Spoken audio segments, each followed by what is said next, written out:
This is Letter from America. Happy New Year, Zimbabwe. Today's topic, 42 years of independence for Zimbabwe.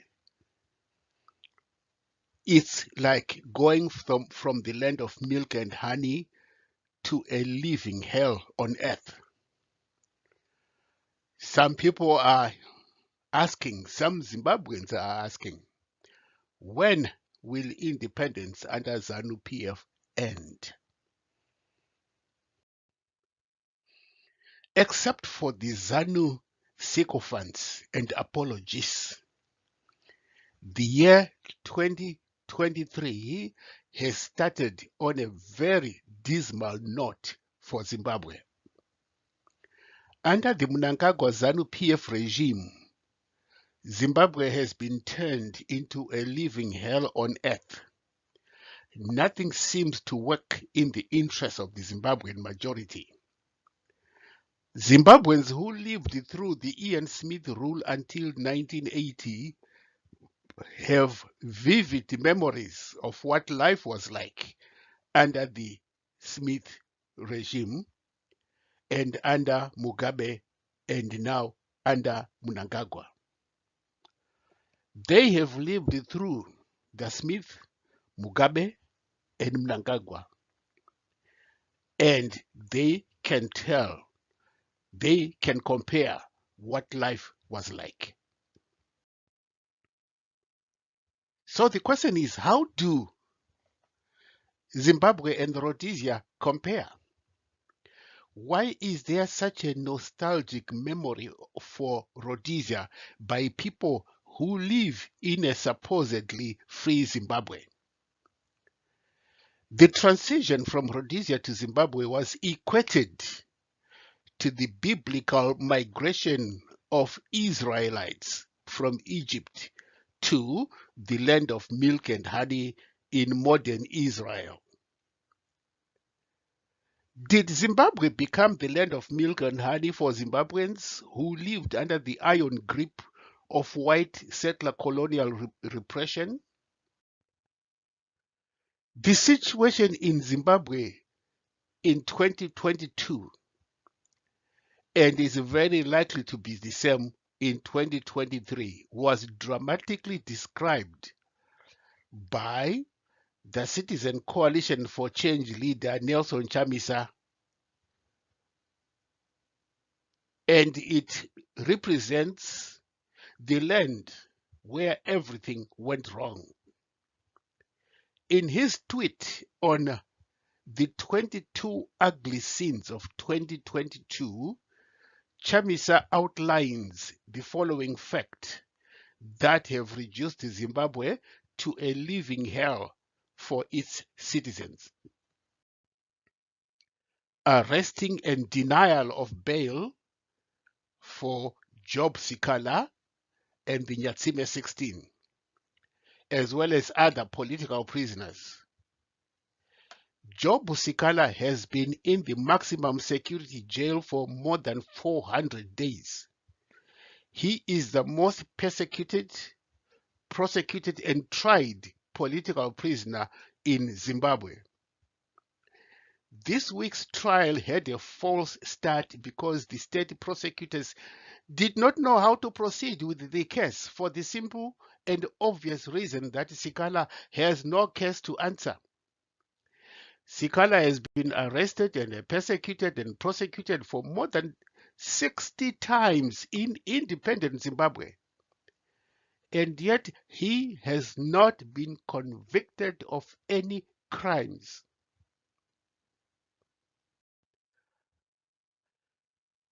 Banning of the Gukurahundi was another Gukurahundi commemoration, and the arrest of citizens and democracy activists, including the banning of the CCC rallies and activities.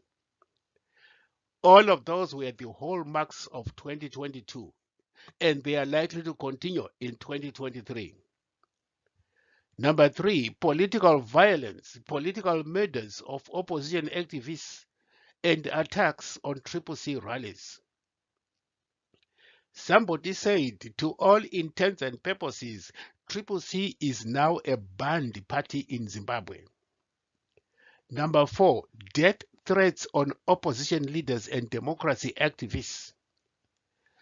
Number 5, draconian and bad laws like the PVO, the Marriage Act, and many others. Number 6, attacks on journalists and civil society. Number 7, forced command and victimized voting in rural areas where people are being forced to say they are illiterate and they need to be assisted in voting. Number 8, the abuse of the church, the abuse of traditional leaders who are now being forced to be partisan and to support ZANU-PF. Number 9, the general mass exodus of experts, best brains, and its citizens into diaspora. The loss of dignity, humiliation, and abuse of Zimbabweans in diaspora. It is estimated that 4 million Zimbabweans are in diaspora. Number 10, no credible voters' roll and contested electoral issues. Number 11, the weaponization of the law, persecution by prosecution. ZANU-PF has made itself the ultimate authority in Zimbabwe, authority both in law and other social traditions. Number 12, partisan food distribution upon political victimization. In some areas, you cannot receive food unless you are a ZANU member by producing a ZANU-PF card. That food is given for free to alleviate hunger, but ZANU-PF has politicized and victimized the food distribution. Number 13, partisan abuse of state organs and institutions.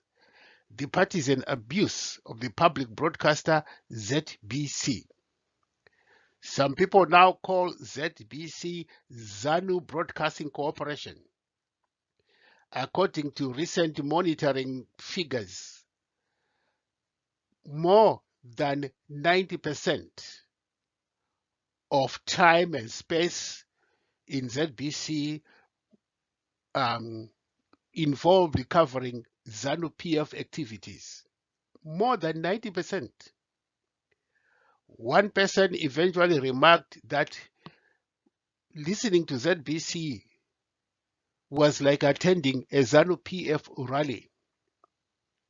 Number 14, the forcing of patriotic and state officers to be partisan, reducing national institutions into party activists. Many police officers, army officers have expressed opposition to being used as instruments of manipulation, political control by ZANU-PF. And some have stated so publicly, although mostly privately, that they support Triple C. In the last elections, at one prison institution, the majority of the prison officers there actually voted for Triple C.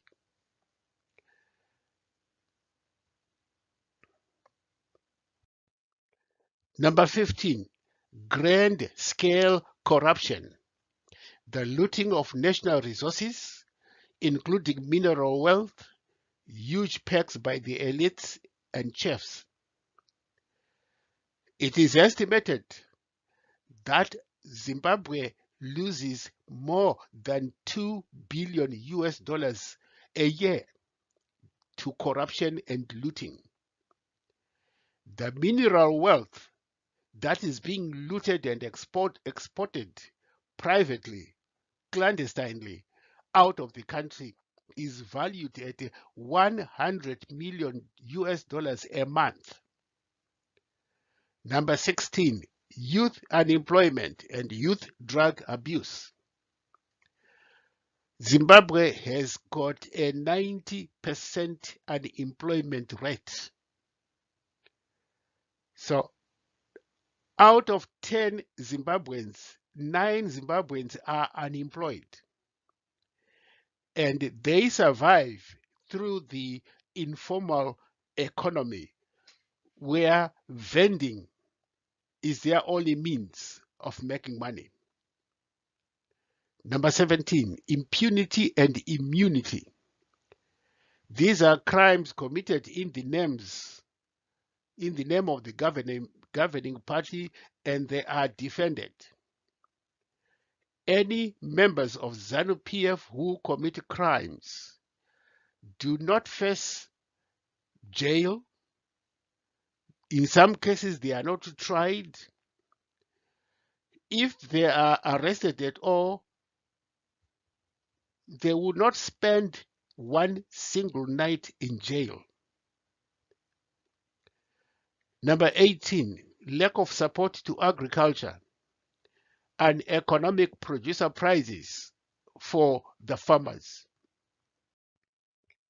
Number 19, the collapse of social services, especially hospitals, the erosion of pensions, including the war veterans support. Because of so much looting and because of so much investment in the security services, social services, health, education are suffering. Number 20, the erosion of disposable income from work for workers, worsening poverty. 70% of Zimbabweans live in poverty today. Increasing inequality, galloping inflation, and skyrocketing prices. Zimbabwe has the highest inflation rate in the whole world. Bad economics, like the suspension of lending, high export retention, high tax regime, and excessive printing of money. Number 21, unaffordable school fees. Fees are now being charged in US dollars, and a few Zimbabwean families make enough money to pay school fees for their children. The same applies to university and college fees. They are way beyond the ability of the average family in Zimbabwe to pay. 22, the general decay and decomposition of the political and general leadership failure, including the renewal of sanctions. Of course, sanctions are a condition for good democratic governance. And somebody added the ZESA shortages. So, how does this situation in Zimbabwe today and last year compare with Rhodesia 42 years ago? Well, let's go back to Rhodesia 42 years ago. Let's go back 42 years to Rhodesia under Ian Smith. At that point, Rhodesia was producing radios, TV sets under WRS and other supersonic in Bulawayo. Guy Georgius was producing truck trailers called Italian coach builders. David Whitehead was producing material, clothes, and blankets. National Blankets was producing blankets and jerseys in Bulawayo. Rhodesia had heavy industries based mainly in Bulawayo, Gwelo, which is now Gweru, and the Great Dyke towns of Kwekwe, Gatuma, Sinoya, as they were called then. The Rhodesia Light Infantry, which controlled Rhodesia defense industries, produced grenades, mortars, bullets, and scatter bombs. armored vehicles were manufactured in Rhodesia under the Paramount license. Peugeot, Citroën, Mazda, Nissan assembled cars. They were assembled in Mutare and Harare. African coach builders built bed frames and assembled buses in country.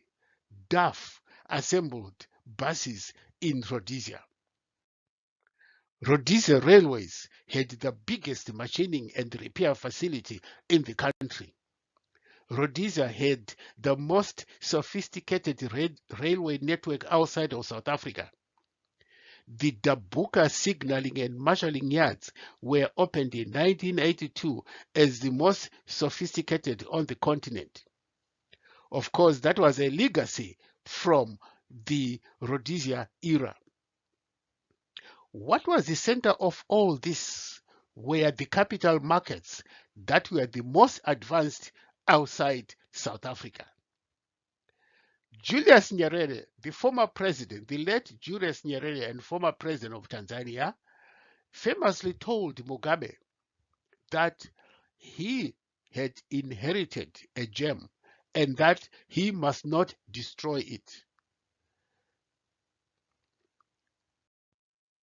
Dairy Board, Lion's made ice cream, UHT milk, cheese, and other dairy products. Rhodesia made tobacco products because they were the biggest producer of tobacco in the world. Rhodesia sugar refineries made all the sugar required in the country and exported to the rest of Central Africa.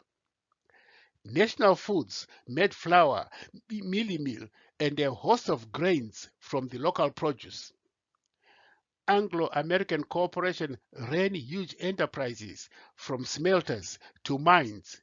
Risco Steel produced all the mild steel and specialized steel sections for mining, construction, and the manufacturing industry.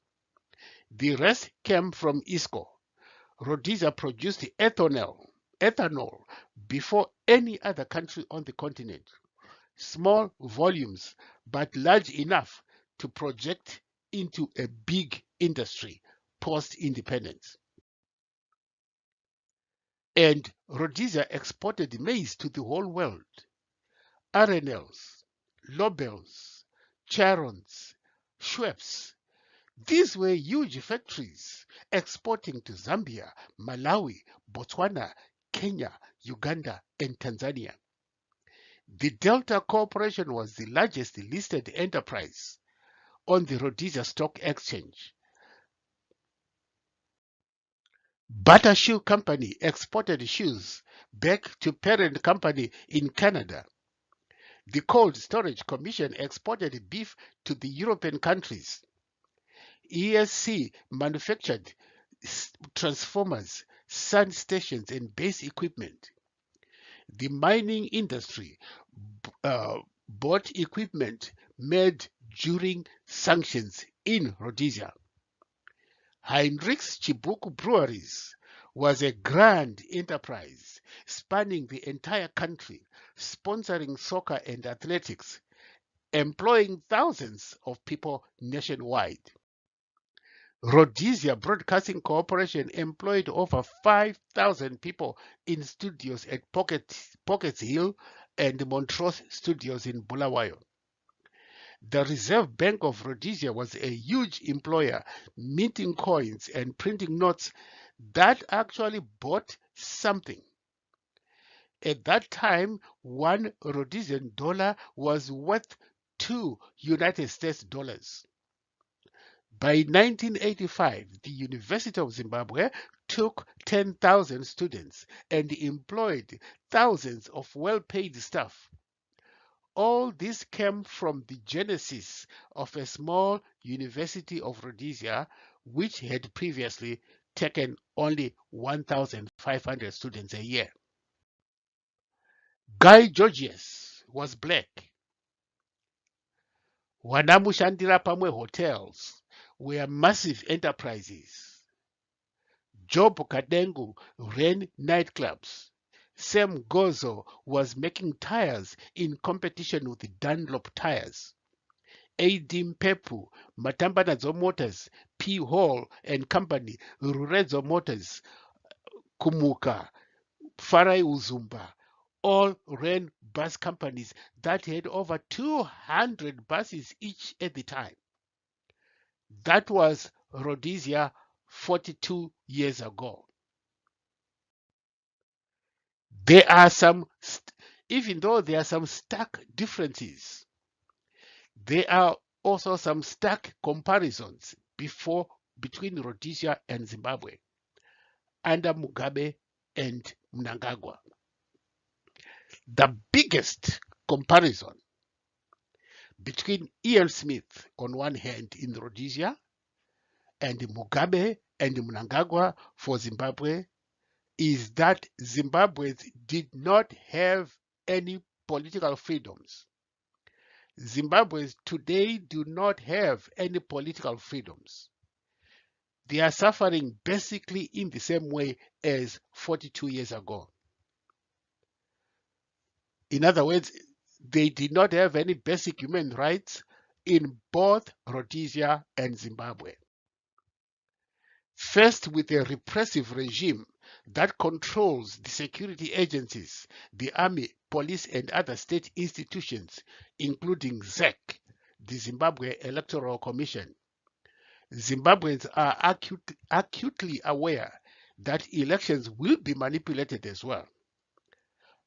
So, what are options for Zimbabweans to remove the repressive regime of Mnangagwa? There are several possibilities for dislodging Mnangagwa and ZANU-PF.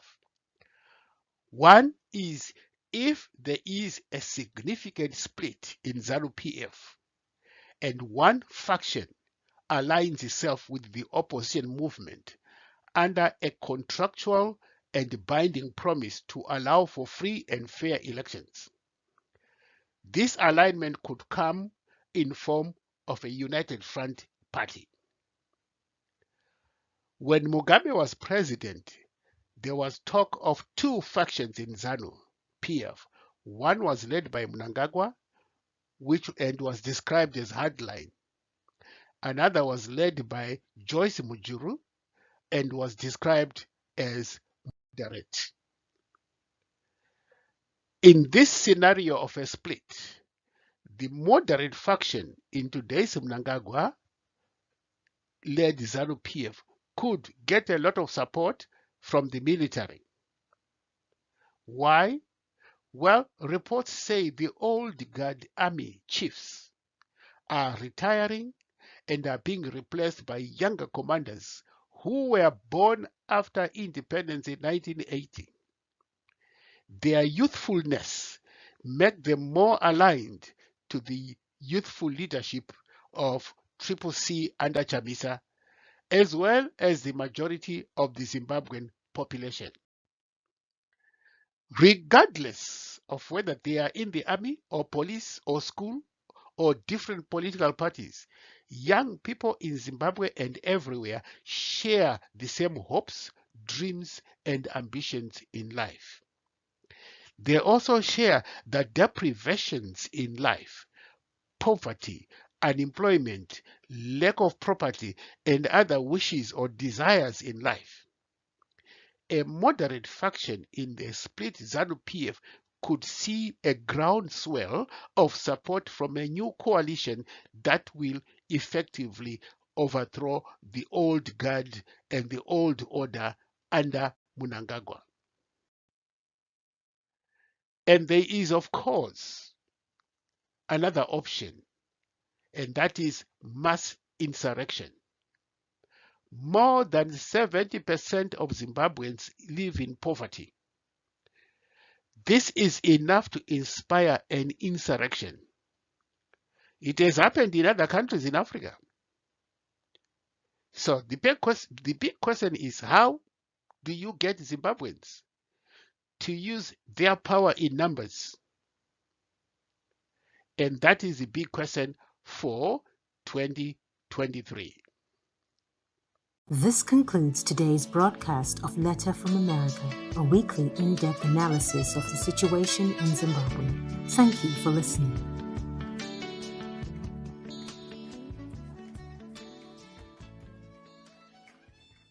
This concludes today's broadcast of Letter from America, a weekly in-depth analysis of the situation in Zimbabwe. Thank you for listening.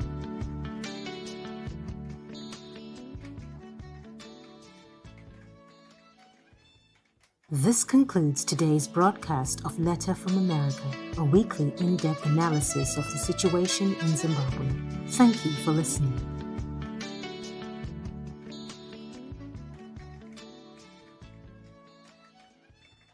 This concludes today's broadcast of Letter from America, a weekly in-depth